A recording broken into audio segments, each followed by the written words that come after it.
Hi and welcome back to another episode of Top of the Chops. This week we've got another charity single. This time it's for children in need and comic relief, and it's a rendition of the Foo Fighters song Times Like These, which is a classic, and it's various artists all over it. So the great thing about this song is it's really guitar led. It's on an acoustic guitar, so I'm going to use my acoustic guitar mic'd up today.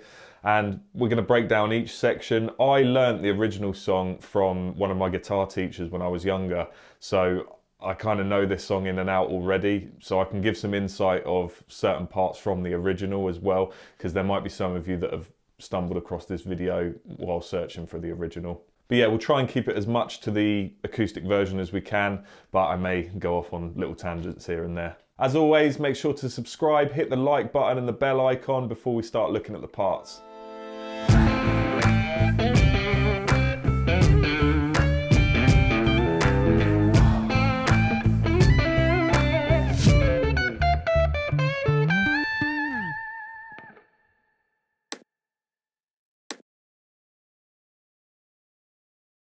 Okay, so the first bit we're going to look at is the intro. Now, in the original song, the intro is slightly different. We've got this really nice, I think it's a D13 chord. So it's 5th fret on the A string, open D, 5th fret on the G string, open B, and then 5th fret on the E string. So you're kind of playing one, missing one, playing one, missing one. And the rhythm goes...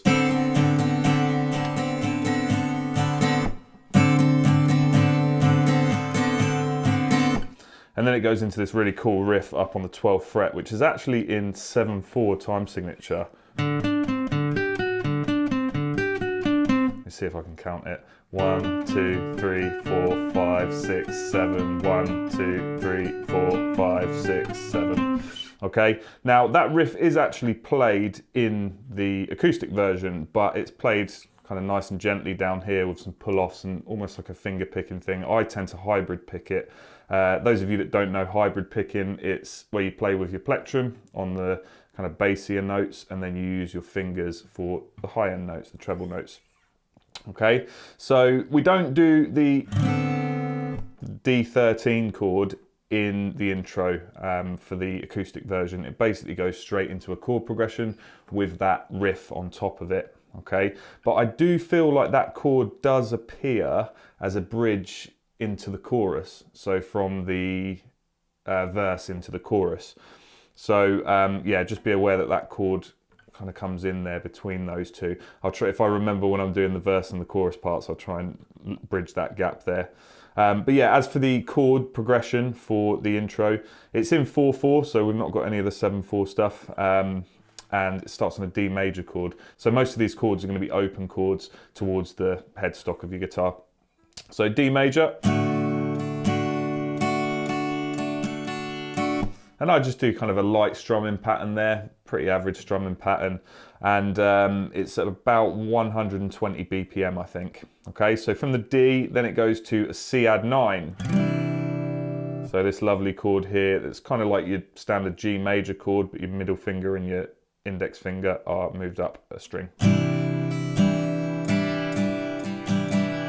And then we do a G but slash B, so instead of having the G in the bass, we've got the B as our lowest note. And then a D major.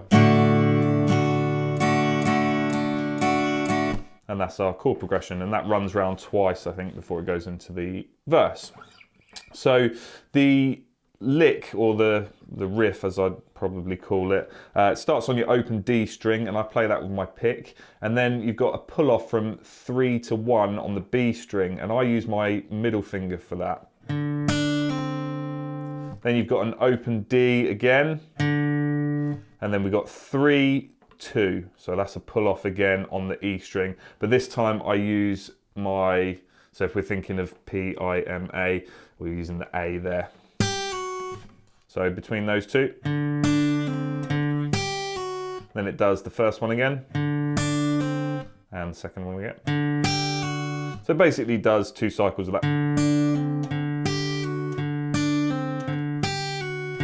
We get an open D again, but this time I put my index finger down onto the 2nd fret of the G string, and then I just pick this and pull it off to open. and that holds for a bit longer as well. Okay, so I'll do a close-up shot of both the chord progression and the lead for you here.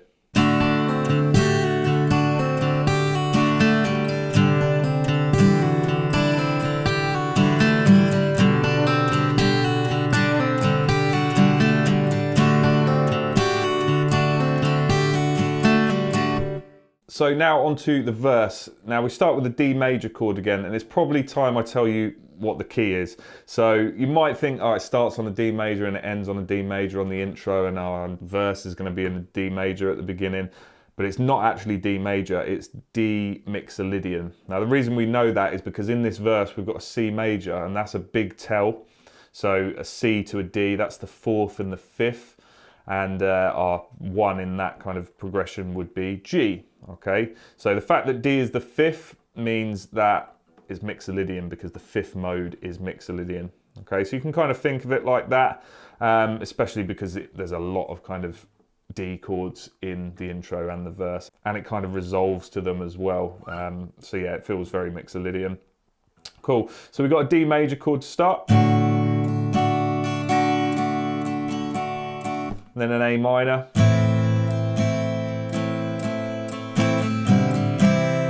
And we do like a passing note there, so second fret on the A string, which is a B note. I keep my first finger down from the A minor, and I just literally put that middle finger down and strum all the strings except the low E string. And then we go into our C major chord, which lasts half the amount of length of all the other chords we've just played. As it goes to the E minor, and then D major to finish off. And it's got this kind of sus thing going on. So I put my little finger down on third fret on the E string, and we pass that on to second fret, so back to our normal D chord, and then we take that middle finger off to go to a sus2. So it's sus4, D, and then sus2.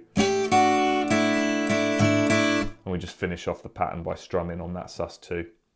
Okay, so that is our verse chord progression. Now there's a couple of things that I've laid on top on the close-up shots that I can hear in the song. I don't know how accurate I am with these, but it's what I can hear. Now I've got a palm muted kind of 11th fret on the G string. It's going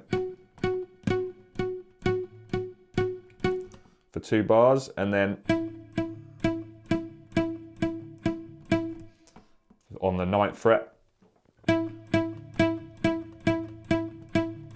Same thing again, and then back to the 11 again to finish it off. And that's literally it for that part. Then we've got one other lead that I think might be actually an electric guitar lead, but I'm going to play it on my acoustic, seeing as I've got it in my hands, and it sounds pretty cool as well. So I slide in from the 9th fret on the G string with my third finger to 11, and this comes on the 4th beat, I think. Yeah, last beat of the bar before, and then the 10th fret with my middle finger on the B string is the 1, okay, so. And then I do the same thing for the next bar, but slide into 9 and then have 8 on the B string. Then I slide with my first finger to 7th fret on the G string, and I keep my 8 on the B string. And then when the chord changes to that D to finish it off, I go 7-7 on G and B. Okay, so let's have a close-up of that on top of the chord progression.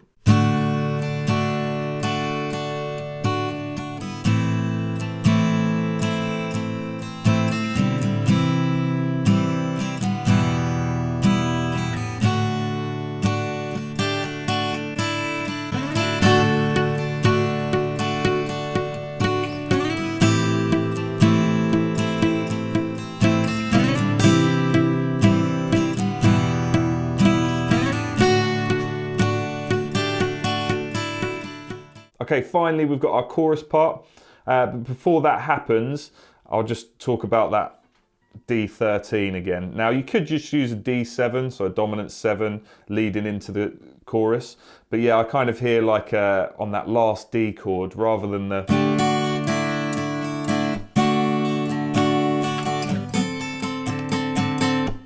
just before the C major, which is the first chord of the chorus, comes in. Okay, so, yep, C major, and then E minor, and then D major. And this is where it's quite interesting because it's a 3-bar phrase. So normally our phrases would be in 4s usually, but this one's in 3, which is quite interesting. Now the best times that you see odd time signatures or odd phrases, for example, is when you don't notice they're odd. So, you know, this 3-bar phrase doesn't actually feel that weird until you actually break it down, or I probably didn't even notice it until I broke it down to teach it. But yeah, it's very kind of natural sounding. Okay, so from the C to the E minor to the D, it basically repeats that 4 times. So.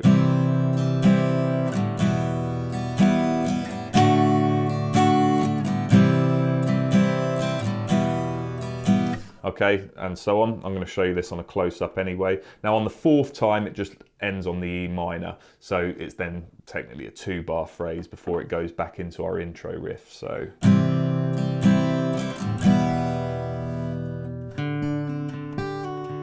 So obviously just hang on that E minor at the end and then it's nice going into that riff.